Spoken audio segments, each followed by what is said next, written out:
ఈ విధంగా పచ్చని పొలాలు మనం చూస్తూ ఉంటాం.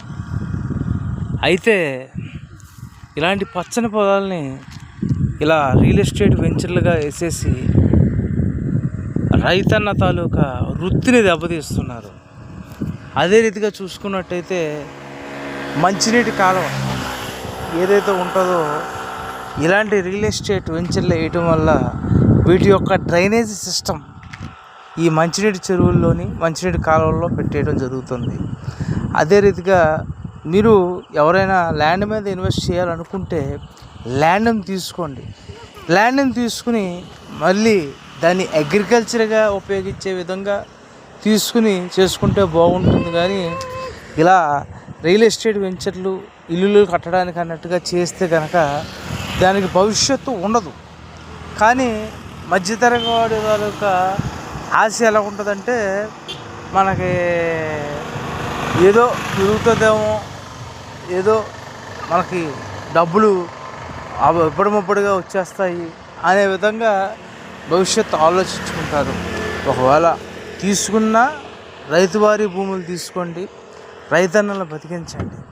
రైతన్నల తాలూకా ఈ వాళ్ళ వృత్తిని దెబ్బతీసిన వాళ్ళం అవుతున్నాం ఇలా రియల్ ఎస్టేట్ వెంచర్లు చేయటం వల్ల ఇలాంటివి కొనటం వల్ల.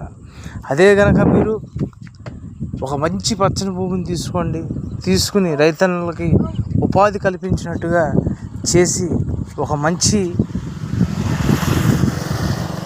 విధంగా ఏదో ఒక రైతన్నకి ఉపయోగపడేలాగా అనుకోవచ్చు.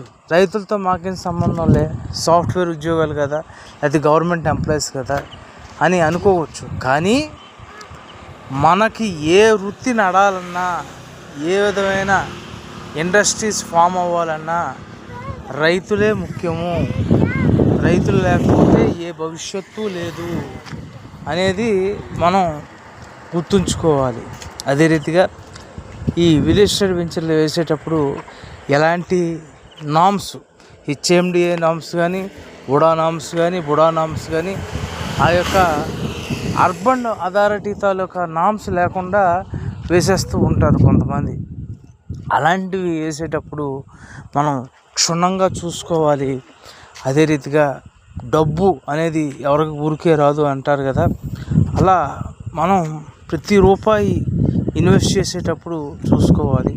వీలైతే బంగారం మీద పెడతారు, కొంతమంది భూమి మీద పెడతారు. భూమి మీద పెట్టడం మంచిదే, కానీ మంచి తరహా భూముల్లో పెట్టండి, సేఫ్ జోన్లో ఉండండి. Thank you very much for listening my